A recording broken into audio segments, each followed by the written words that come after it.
Hey there, everybody. How's it going there? Welcome back. This is the final video for my Dominaria United limited and constructed set review.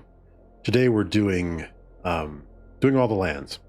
One quick note though, my last video, the artifacts and colorless cards, I accidentally misspoke and said that was part 6 in the video series. It was actually part 7.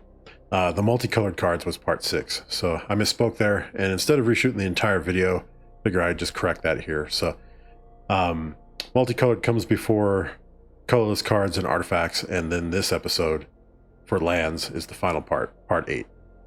So let's go ahead and hop into it. We're doing the lands, and we'll start with the commons. And our first card is Crystal Grotto. The land, when Crystal Grotto enters the battlefield, scry 1. You can tap it to add colorless, or you can pay 1 and tap it to add 1 mana of any color. It's a land fixing card. It also lets you scry, so you have a little bit of control over your card draw. We've seen cards like this. I think Unknown Shore is a similar card. I don't think that lets you scry though. So, I like it. Give it a mid rating for fixing and limited. It's something I would have in the deck, if I needed it. And it looks like Dominaria United is going to be really focused on multicolored stuff. So if you can get as much fixing as possible, this might be worth it to pick up. Going to go low for constructed though. Obviously there are better cards to use for lands, but could see it in the commander deck, but that's probably about it. It's probably more suitable for a limited style deck or a sealed deck. Next up is the full series of common tap lands for Dominaria United. It's all 10 color pairs. So I'm going to go through these real quick, and then I'll give my analysis at the end of the 10. So the first one is Contaminated Aquifer. It's a land, island, swamp. You can tap it for blue or black, and it enters the battlefield tapped. We have Geothermal Bog. It's a land, swamp, mountain. You can tap it for black or red, and this also enters the battlefield tapped. Haunted Mire, it's a land, swamp, forest. You can tap it for black or green. It enters the battlefield tapped. Idyllic Beachfront, it's a land, plains, island. You can tap it for white or blue. Idyllic Beach Range enters the battlefield tapped. Next up is Molten Tributary. It's a land, island, mountain. You can tap it for blue or red. Molten Tributary enters the battlefield tapped. Radiant Grove, a land, forest, plains. You can tap it for green or white. Radiant Grove enters the battlefield tapped. Sacred Peaks, it's a land, mountain, plains. You can tap it for red or white. Sacred Peaks enters the battlefield tapped. Sunlit Marsh, it's a land, plains, swamp. You can tap it for white or black. Sunlit Marsh enters the battlefield tapped. Tangled Islet, not exactly sure, but it's a land, forest, island. You can tap it for green or blue. Tangled Islet enters the battlefield tapped. And I believe this is our last common. Wooded Ridgeline, land, mountain, forest. You can tap it for red or green. Wooded Ridgeline enters the battlefield tapped. So this is pretty cool dual land, tap land common series for Dominaria United. This really helps enable the domain mechanic.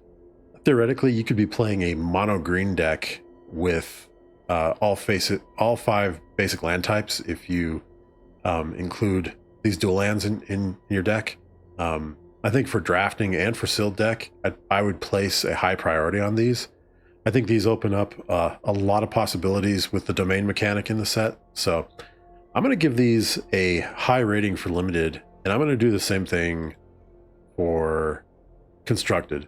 The reason why is because they are a basic land type, mountain or forest, or as an example, and they provide a lot of fixing. So these go fantastic with domain, and they just really help your mana base in all the formats. So I'm going to give them a high rating all across the board for those. I would definitely place a priority on them when building your deck.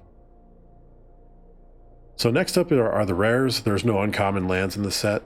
So our first rare is Plaza of Heroes, the land. Tap to add colorless.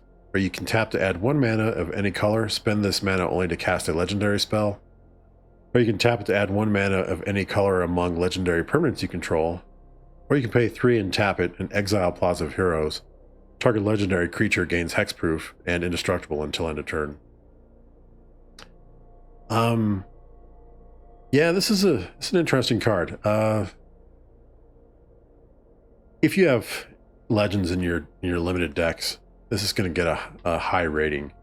But if you don't, it's not going to do much for you. So it's just tough to say how often you're going to come across legendary permanents in limited. Because of that, I think I'll give it a mid rating for limited. However, I could be wrong. It could, if you're able to get access to legendary permanents pretty easily, this could be a high level card. I'm going to give it a high rating though for constructed, because you're able to control how many legendary cards are in your decks in constructed deck. And of course, this is just a natural fit in commander. It's pretty much like a command tower for your commander. Plus, you can exile it to give a legendary creature hexproof or indestructible. So this is a solid card for any kind of legendary based deck or commander deck or anything of that sort. So love the flavor of it. Pretty cool. I like the card. Next one is Thrawn Portal. It's a land gate. Thrawn Portal enters the battlefield tapped unless you control 2 or fewer other lands. As Thrawn Portal enters the battlefield, choose a basic land type. Thrawn Portal is the chosen type in addition to its other types, and mana abilities of Thrawn Portal cost an additional 1 to activate. So it's kind of like a selective basic land type gate. And if you have 2 or fewer less lands, it comes into play untapped. So it's kind of a fast land in that sense. The bummer, it only lets you choose 1 basic land type, but still, it can be useful. I think it has I'll give it a high rating for limited. I like it. Just due to the fact that you can choose the basic land type for it, and that helps with domain, and it has a good possibility of entering the battlefield untapped in the early game. So it's also a gate, so that's kind of interesting. And speaking of gates, I think I'll give it a high rating too for constructed. This would go good with any kind of deck that uses gates. So for any of the Ravnica blocks that had gates in it, that benefited off of having gates. And on top of that, it becoming you can choose a basic land type, that helps. And for your constructed decks, for domain, and then also it just helps smooth your mana base. And it can be helpful like that in commander too. So I like the flavor of it. I think it has some pretty good uses. So we'll give it a high rating all across the board for Thrawn Portal. So next up is the final 6 rare lands. They're known as the Pain Lands, that were around way back in the day. I think the last time we saw the allied colored Pain Lands was 10th edition, and then for the enemy aligned Pain Lands was Magic Origins for any kind of standard set. So I'm going to go through these quickly again, like I did the common tap lands, and then I'll give my analysis at the end there. So the first one is Atakar Wastes. It's a land. You can tap it to add colorless, or you can tap to add white or blue, and Atakar Wastes deals 1 damage to you. Caves of Kolos. It's a land. Tap to add colorless, or tap to add white or black. Caves of Kolos deals 1 damage to you. Carplusion Forest. Land. Tap to add colorless, or tap to add red or green. Carplusion Forest deals 1 damage to you. Shivan Reef. Tap to add colorless, or tap to add blue or red. Shivan Reef deals 1 damage to you. Sulphurous Springs. Land. Tap to add colorless, or you can tap to add black or red. Sulphurous Springs deal 1 damage to you. Then the last card is Yavimaya Coast. It's a land. You can tap it for colorless, or tap to add green or blue.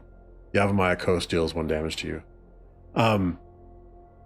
These cards are pretty good. They come into play untapped. They give you access to 3 different mana types. I think they're solid across the board for both limited and constructed. For limited, they're gonna just be a good dual land, tap land for you to help you smooth your mana base. Yeah, you do take a point of damage, but you can offset that by tapping it for colorless if you don't need to tap it for the colored mana. In constructed, these continue to be pretty good option for lands that come into play untapped. Since the introduction of colorless mana, the diamond symbol in Oath of the Gatewatch, this essentially became a tricolored or a tri-mana land because you can tap it for colorless, which helps to cast Eldrazi spells, and that's relevant in Pioneer and Modern and Legacy. And then of course you can tap it for colored mana and take a point of damage. And you know, just how well you regulate the number of pain lands you put in your deck and how well you manage taking a point of damage each time you tap it for colorless mana. But they're pretty good for working with Eldrazi spells as well. So high rating across the board for the pain lands. So that does it for the Dominaria United limited constructed set review. There we did eight episodes, all 5 colors, multicolored artifacts and lands. Pretty big series, pretty fun to do, but we went through all 261 cards. We didn't cover any of the basic lands, but we got all the unique cards, and pretty big set, pretty fun. I think this set's going to be a really cool thing to play for both limited and constructed. So I can't wait till it comes out. We're just a couple days away from the arena release for it. So that'll do it for this one. Just remember, you know, this set review is just my interpretation or my initial impressions of these cards. I could be way off on some of them. You know, I might have underrated or overrated some of them. And by mid-season, I might want to readjust those ratings, and I might do a video where I revisit some of the cards that I was off on, or cards that caught my attention so far in the Dominaria United season. So nothing is edict or anything like that. It's kind of take it with a grain of salt and stuff. But that was just my review and how my first impressions were for this set. So hopefully you found it useful, and hopefully maybe you can use it to help guide your way when you play the pre-release or do any kind of drafts, or you're just looking to build some constructed decks or commander decks. So hope you liked it. But anyway, that'll do it for this one. Next time you see me, we'll start to get into the Dominaria United limited gameplay, and then I'll also, shortly after that, I'll have start jumping into the standard decks for Dominaria United. So that'll be fun. But until then, you guys take care, and we'll see you next time. Have a good one, everybody.